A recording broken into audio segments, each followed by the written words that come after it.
Bonjour. Bonjour Monsieur Parfait, Madame Guillaume, des DPP. Comment allez-vous? Très bien. Donc on va faire un petit contrôle de tout le parcours de cafétéria avec notamment contrôle des températures. Pour que les vacances ne virent pas au cauchemar, les services de l'État multiplient leurs interventions dans tous les secteurs liés au tourisme.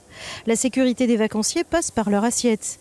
Dans ce restaurant d'autoroute, c'est le thermomètre qui aura le dernier mot.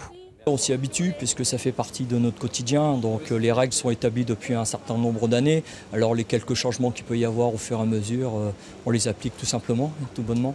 Date limite de consommation, température, indication des prix.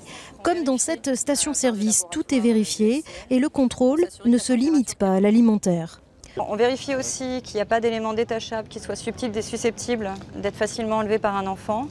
Vous voyez, au niveau de tous les petits éléments qui sont en dur et sur lesquels l'enfant peut être tenté de tirer, il faut que ça résiste à toutes les tractions que peut exercer un enfant de moins de 36 mois.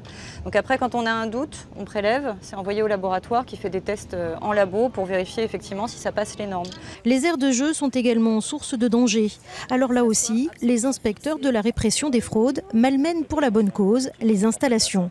Donc l'ensemble des lieux qui sont susceptibles de recevoir la chute de l'enfant, ils doivent être dans un sol amortissant. La période est propice à effectivement en été à une recrudescence d'arnaques ou disons plus simplement de non-respect des normes. C'est le moment de marquer le coup, on est au début de l'été, il faut que tout le monde sache, à la fois les consommateurs pour leur tranquillité d'esprit et les gens qui, soit par manque d'information, soit parce qu'ils ne respectent pas les réglementations, qu'ils sachent qu'aujourd'hui l'État est sur le terrain. Ces opérations de contrôle ont lieu toute l'année, mais s'intensifient en période estivale. L'an dernier, les services de l'État ont réalisé 1200 opérations de ce type.